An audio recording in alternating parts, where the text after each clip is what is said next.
Жігіттер, Якутск қаласында біздер жұмыс бастағанымызға ровно 1 жыл болыпты. Июнь айында біздер өткен жылы келіп жұмыс бастаған едік осы қалада. 30 баламен. Құдайға шүкір, биыл 70 адамға дейін көбейдік. Бірақ қазір белгілі бір себептермен ол количество азайып кетті біздерде. Өздеріңіз білесіз жігіттер, біздерде келісім бойынша арақ ішу қадаған етіледі. Яғни арақ ішуге ұлыма болмайды. Спиртлі ішуін біліп, ұлыма запрещен біздерде. Мигрант болып жұмыс істеу үшін келгенімізден кейін біздер порядктердің бәрін соблюдать етуіміз керек. И арақ деген затқа жақын болмауымыз керек. Ол біздердің осы проекті 2,5 жыл алдын Ғұлам деген жорамен бастаған болсақ, осы проекті. Хабарымыз бар, 300-ден астам, 350-ге жақын адамдармен бірге істестік 2,5 жылдың ішінде. И получается, біздерде сол количестводан 40-қа жақыны арақтың кесірінен өлім болды. Сіздердің өздеріңіздің хабарыңыз бар, кеше жақында получается 2 күн ішінде 8 адам өлім болды. Жігітлер, сіздерден тағы бір мәрте ілтимас етемін және ескерту қылайын. Ілтимас, қасыңыздағы адамдар болса да, обязательно сол заттарды ұмытып баратқан болсақ, ярдымыстан шығып жатқан болсақ, қиыншылықтар болатса да, арақпен еш затты бізде жеңе алмаймыз. Арақпен еш проблеманы шеше алмаймыз жігітлер. Қиыншылық әмемізде де бар. Біздер тәріптенен бар кемшіліктер, ойымызға аламыз.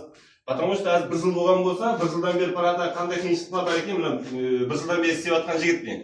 1 жылдан бері біздерде тағы 3-4 адам, 7 адам қалған шығар деймін 1 жылдан бері істеп жатқан жігіттерден. Біздерде мысалы мына жақта міне Кәміл аға бар, менде жаңа Айнұр деген бар еді ғой.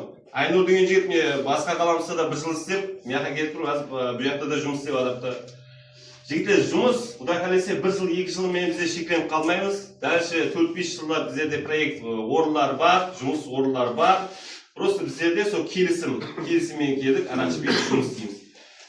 Кемшіліктерге келсек, кемшіліктер біздерде болды. Айлықтан задержка болды. Хабарыңыз бар, е? 1 айдан өтіңкіреп түскен уақыттар болды. Жігіттер, дұрыс түсінесіз, жұмыс бар жерде, қай жерде де кемшілік болады. Ол заттардың бәрін қолға алып жатырмыз. Ертең 1-ші күн соның до конца бәрін шешуге әрекет етеміз, 1-ші күн, 2-ші күндері. И НДФЛ өткен жылы түспей қалған адамдар, НДФЛ-дарға максимально әрекет етеміз өткен жылдағыларға. Себебі бұл НДФЛ деген зат біздерде налогтан келетін, қайтып келетін ақша 13% НДФЛ деген налогтың ақшасы негізі да. Потом біздерде әзір көріп отырсыз бұл жердегі жұмыстар қандай жұмыстар? Отделка, малярка, благоустройство объекта, сыртқы жұмыстар мысалы. Потом сварочные работы, әзір біздерде сварщиктер. И потом монтажниктер. Лисада жұмыс істеп білетін адамдар керек. Біздерге тағы әзір наборлар ашылды, 25 адамға бос орын бар. Жатақ жайлар, питаниелер, әмеңіз біліп отырсыз ғой, керемен дегенше ғана билеттер төленеді. Питание мен жатақ жайларға әме разы ғой, кемшіліктер жоқ қой.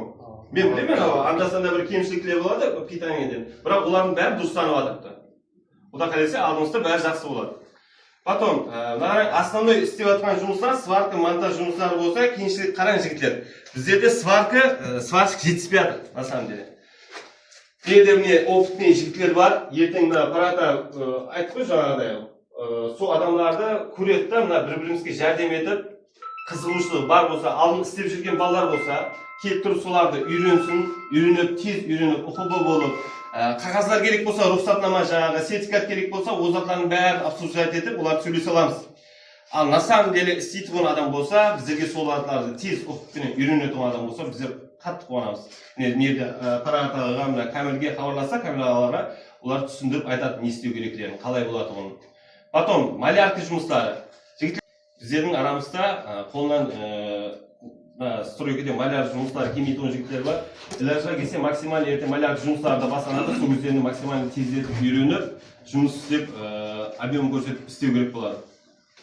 Данный момент, бірақ біздерде малярка жұмыстар емес, біздерде монтаж, басқа да жұмыстар кетіп жатыр. На самом деле, жігіттер, біздер қуаныштымыз сіздермен бірге істесіп жатқанымызға. Көпшілікпен жақында істеп бастадық, көпшілігіңізбен уже 2,5 жылдан бері істесіп жатырмыз. Үлкен рахмет, сол Жұманияз Ғұламжанның атынан лично үлкен рахмет, и менің өзімнің атынан үлкен рахмет сіздерге, что осындай сенім білдіріп, келіп бірге істесіп жатқанымызға. Құдай қаласа алдымызда или жұмыстар көп, филармония бітсе басқа да объектілер шығып жатқан екен бұл жерде. Может быть, басқа қалаларда бірге істесіп қалуымыз мүмкін. Ол 3 қалада жұмыс жүргізіп жатырмыз. bir жағадан баш шығарып сіз сотқаныңызға үлкен minnatdorchilik bildiramiz бүгін. Navran жігіттер, жұмыс барысында, парада, бір жылдан бері істеп ғой. Айлықlar қалай отырып та бір-екі ауыз сөз айтып кетсеңіз өзіңіз. Олар енді міне бір жыл болды енді істеп жатқанымызға. Айлық енді шамалы задержка бар енді, әме жерде де болады ша. Бірақ айлық қалып жатқан жоқ, болады әйтеуір.